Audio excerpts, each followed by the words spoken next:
Hello, my name is Joseph McDonald, and I'm a philosopher. I'm here today with an absolute privilege to be sharing with you A Loving Society.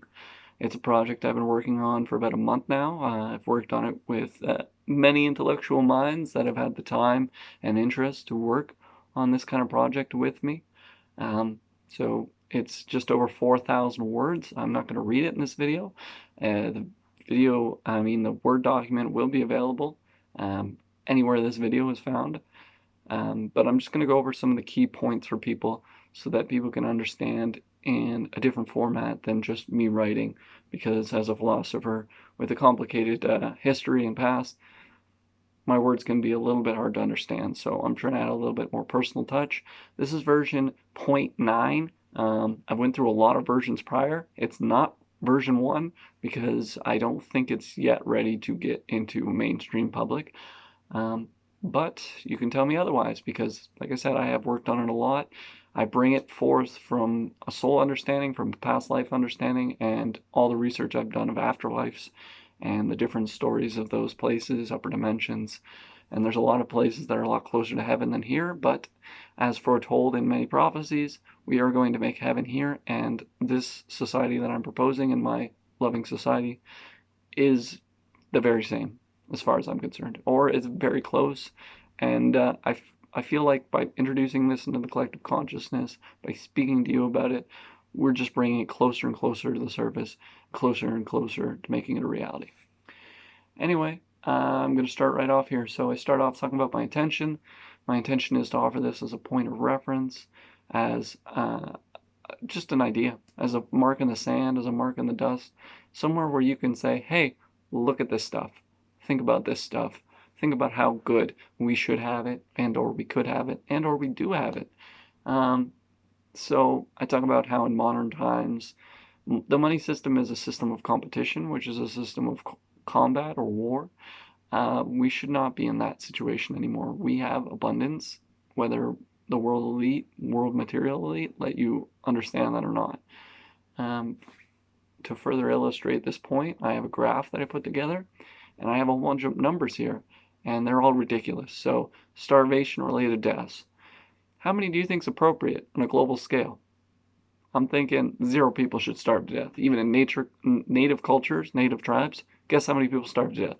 0. How come in modern society we're starving to death? Ridiculous. We got 40 million estimated human trafficking victims at any given time. That's an unbelievable number. We need to fix that. Victims of war, ridiculous, lower than I thought, but a lot of times it's just women and children that are getting bombed in places as casualties of war. Um, I don't need to place blame on individual countries or anything. Let's just stop war all outright.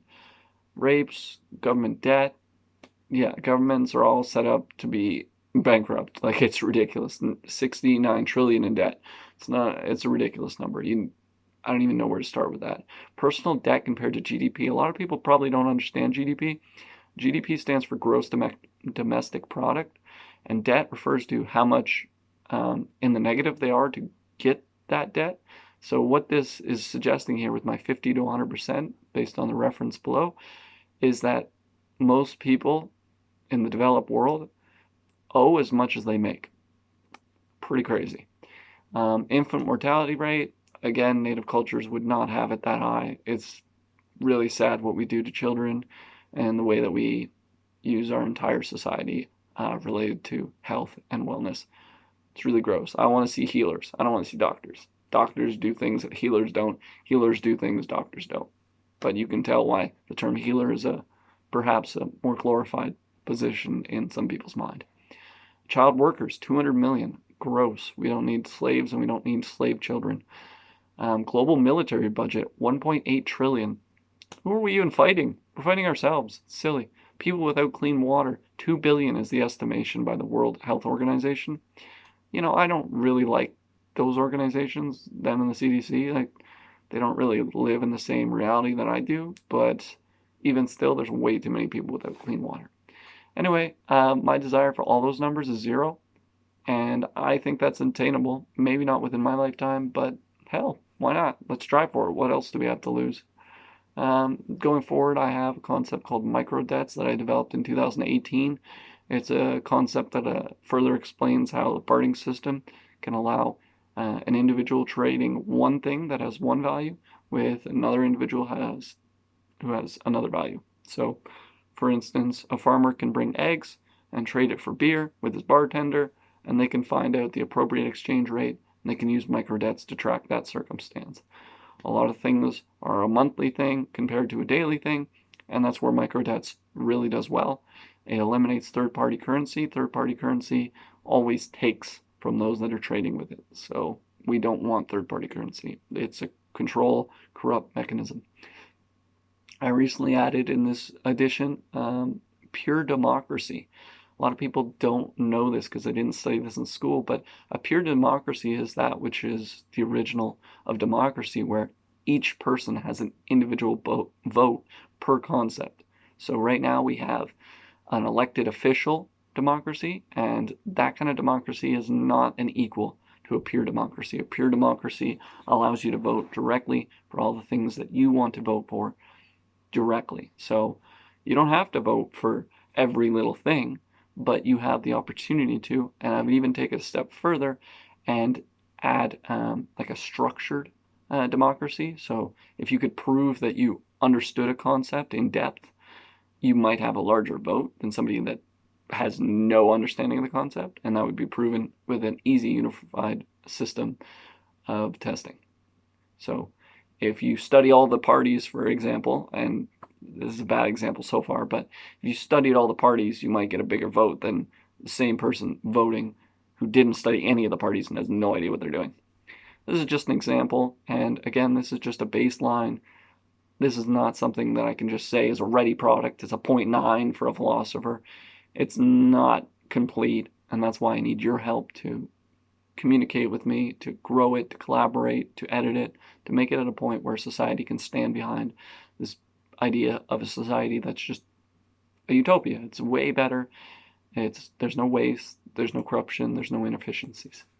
Anyway, moving forward to here I talk about the fact that it's a constitution or a foundation for a society.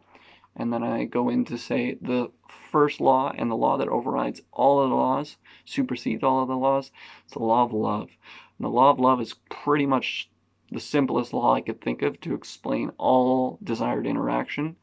It's love needs to be observed from all sides.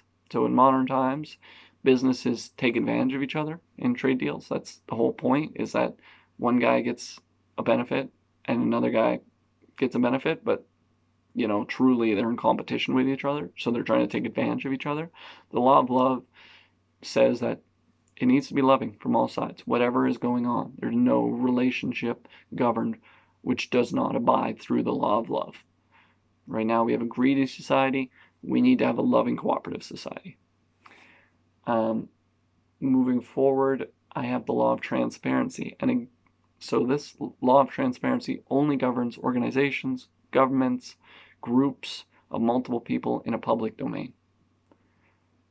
Those terms could be solidified. You can give me advice how to do that. Anyway, the law of transparency basically says that everything you do in a public capacity is public information. So every corporate would be completely public. Every agency, completely public. Every government, completely public. Every inch of it could be sifted through by anybody at any point all over the world.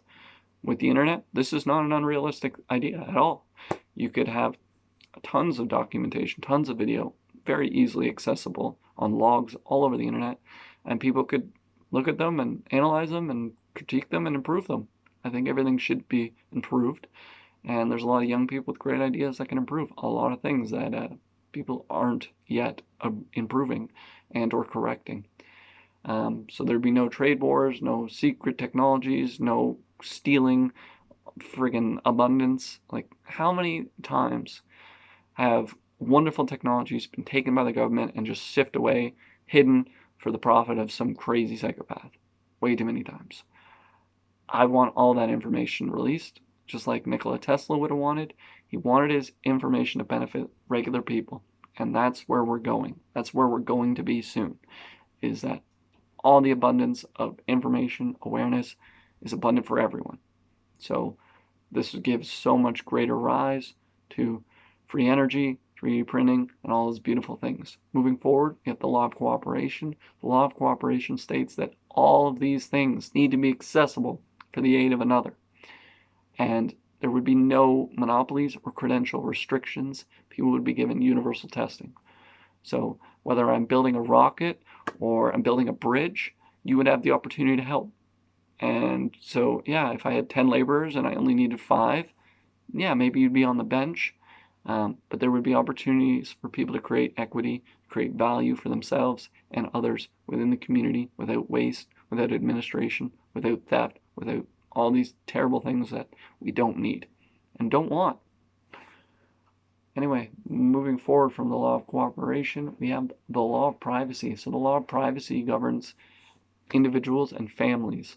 So the law of privacy basically says it's none of your business until it's public business. And so people would actually be encouraged to be self-governed, self-sustainable in their own little worlds.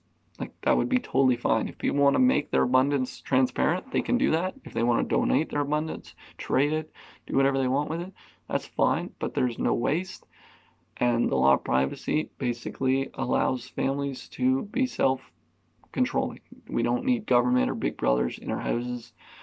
They're not helping us. They're trying to control and take advantage of the information and experience that we're gathering and trading. Anyway, moving past the law of privacy, and I have examples for all these things. If you want to look through and get the examples, they might help you with more specific circumstance, but I don't want to go through the examples here. We can do that in text. You can email me. I'm very accessible. Anyway, the law of freedom. The law of freedom holds people free from the burden of others and society. So taxation is theft. This should be fairly easy to understand, but a lot of people will have trouble with it. Taxation is theft. It is the stealing of half your time and resources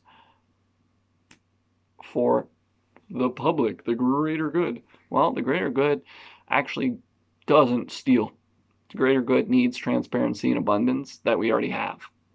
So we have in modern society a lot of very wasteful, fake jobs, as I like to think of them, where we just run in circles. And my society that I'm trying to describe here has none of that. There's no waste. There's no running in circles. There's no hoo-ha, boo-boo. That might sound really immature. I don't mind. Again, 0.9, we're trying to improve it. You can give me comments about how I can describe my video better going into version 1.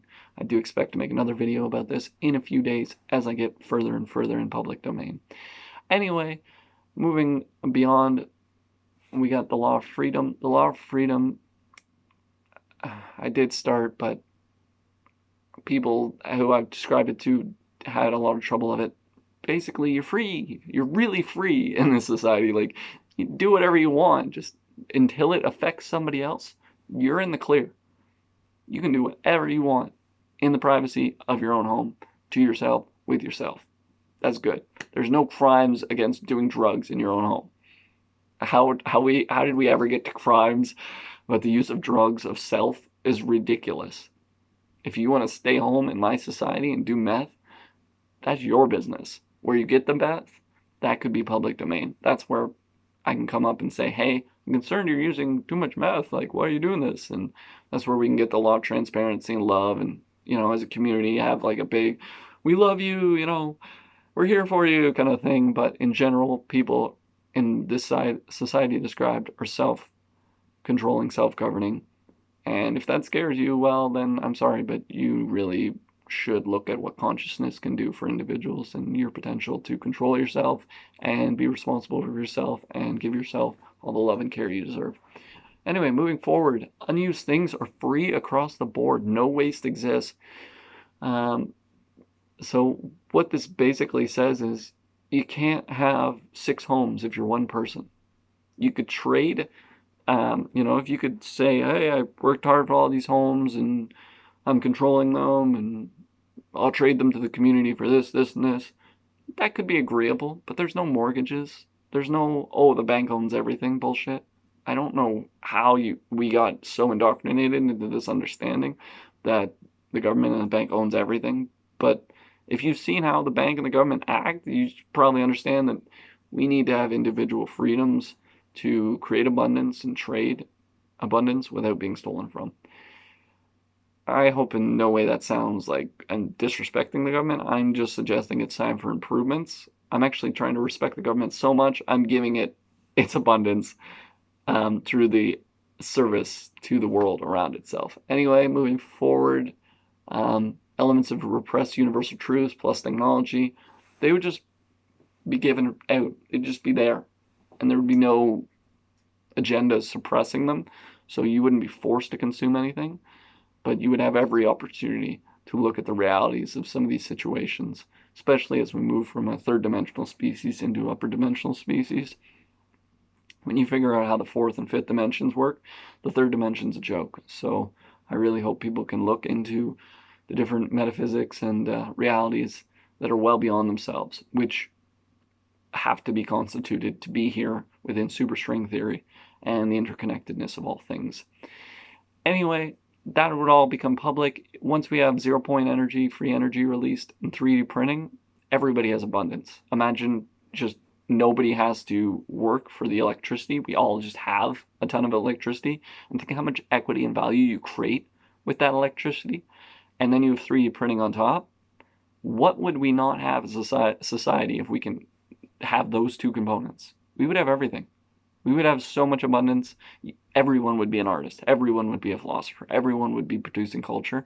And that's where I'm trying to get us, because that's where we're going. Whether you're ready for that or not, we're about to make heaven on earth. And sorry if you didn't get the memo, but it's that or dystopia. And there's too many good people here to allow dystopia to happen in the microcosms.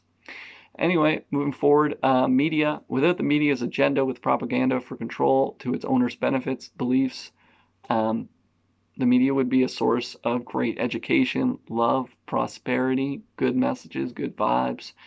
It would just, there'd be just so much love just pouring it out everywhere. Imagine if your anchorman came on and he's like, well, I love you today. It's Saturday and everything's wonderful and everybody's happy and look at this buddy hopping around. Like, that's where we're trying to go. And I really know this to be true.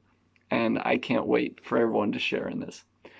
If I sound way too optimistic, you can let me know, but I authentically have manifested this into the future along with many other great people. Taxes. Paid under zero obligations. So there would still be a program for the acquisition of community resources and or resources for the exchange of circumstance. So for instance, a farmer could have a road he wants paved and he could say, hey, I will give this to the agenda of building that road. And maybe he has a neighbor who has something to put into the pot and somebody else has something else. And then there's all this stuff and they're like, yeah, we got it. It's yours. If you build the road, somebody would be like, yeah, we can do that. And then there'd be trade, there'd be abundance, there'd be greatness. And not only that, but there'd be no room for waste. Like right now we have such an issue because we have planned obsolescence because we want to keep people working. My society understands that we don't need everybody working. People should want to work naturally for their own. But at the end of the day, with automation and free energy, basically 80% of the workforce is left to do whatever they want. Just here's your food, here's your abundance, here's your free home. Go make some culture and go be free. That's where we're trying to get to. If anyone needs further explanation on that, please let me know. Moving forward, no military. There's no wars going in the future. There's no reason for war machines. Every war we've ever fought, we've been fighting ourselves. You can say that the civilizations are different enough to justify conflict. I would say we've evolved to the point where they don't anymore. Tiananmen Square is a great example.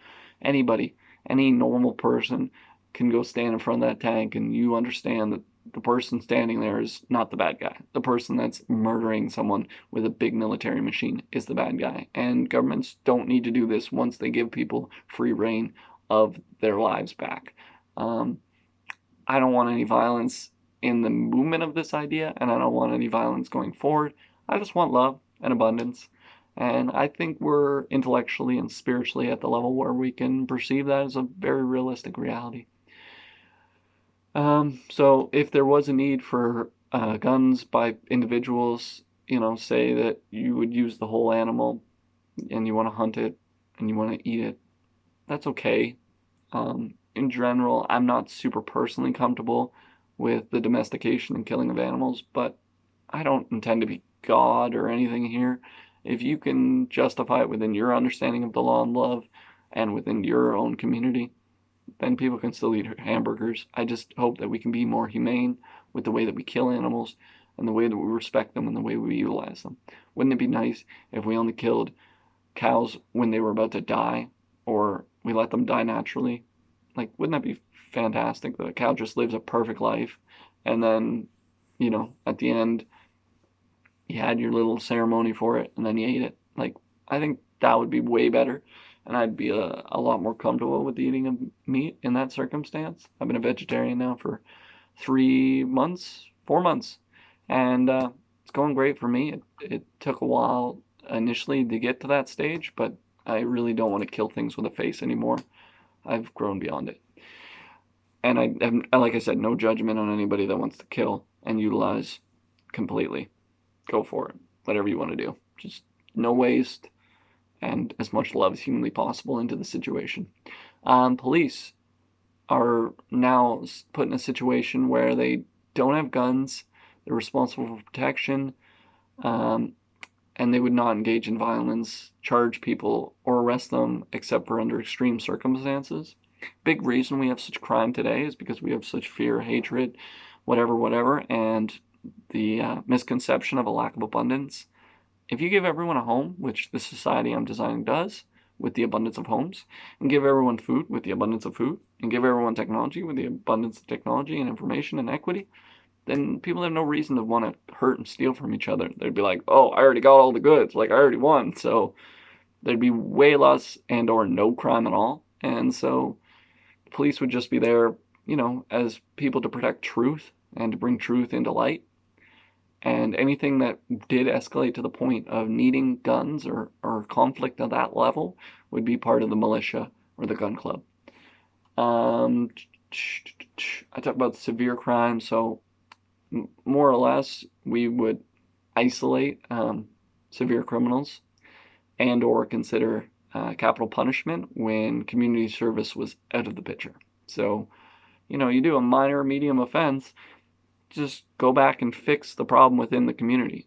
You poison the water, well, now you're responsible under supervision to provide clean water for X amount of time or something. But yeah, unless it's a severe crime like torture, human trafficking, crimes against women or children, war crimes, unless it's something like that, we don't need jails. We really don't. It's part of a GDP system. Again, if you want me to clarify this in the comments or whatever, let's talk. Let's get it into a point where everybody understands. But there's very little crime in an enlightened society, which is the society I'm trying to describe here. I'm not doing a perfect job, but again, point 9, doing what I can. I've worked on this for many hours, and hopefully you understand roughly what I'm trying to say. The borders would only be available at a specific spots in each day, and basically they would just be collecting where are you going, why, and like, what's the plan? So with the law of transparency, there'd be places all over the world that'd be like, we have empty land, we have empty houses, we need this kind of worker, we need this kind of service, we need this kind of expertise. And so people would migrate to where they're wanted or needed, and or where there was a possibility for abundance or new. Yeah, so there's no borders, basically, in this fully realized. This could be also a stepping before a complete solution, so it's not to be concerned if this isn't a complete answer for you yet.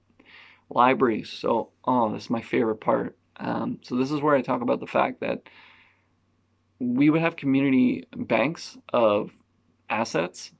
So a town might have like 20 shovels and 40 wheelbarrows and 20 cars, and you can rent them out for this, and this under these restrictions, and blah, blah, blah, blah, and whatever, trade this and trade that. So basically, in my community, my library is super awesome, and beyond books, they got tons of entertainment and kitchen appliances and gardening tools and different unique items. And that's my library in modern times. Think about a library in an enlightened society. They'd have helicopters and all kinds of crazy stuff. Obviously, there'd be guidelines and qualifications required, but they wouldn't be as rigid and messed up as modern times. There'd be a lot more of what can you do? Can you prove it? All right, let's go ahead.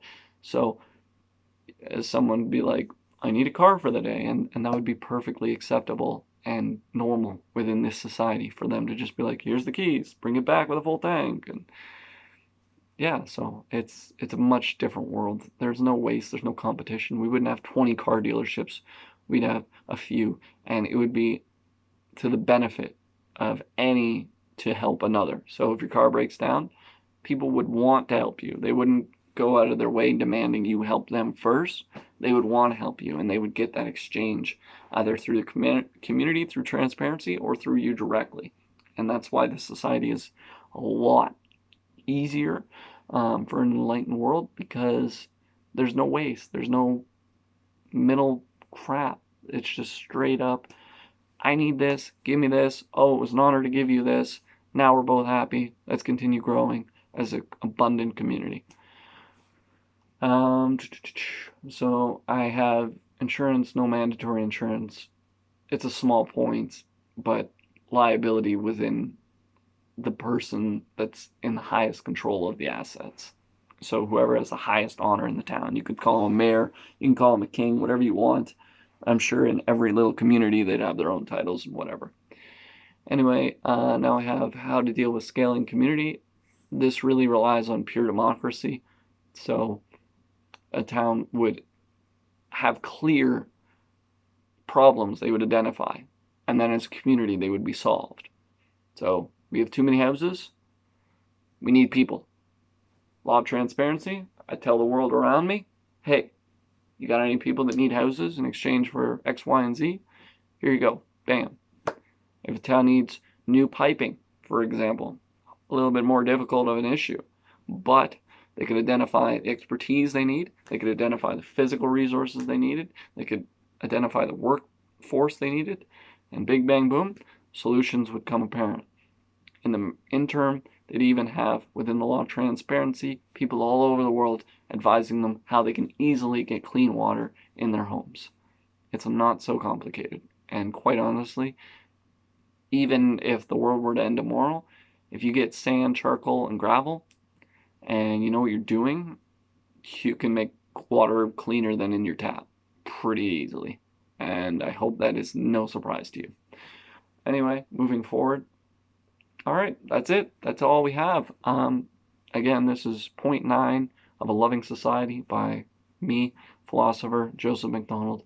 I appreciate you watching this video. I hope that you can help in any way, reading, discussing, think about it, introducing it into your consciousness, talking about it at the dinner table. Right now, we're at March 19th in Canada, Ontario.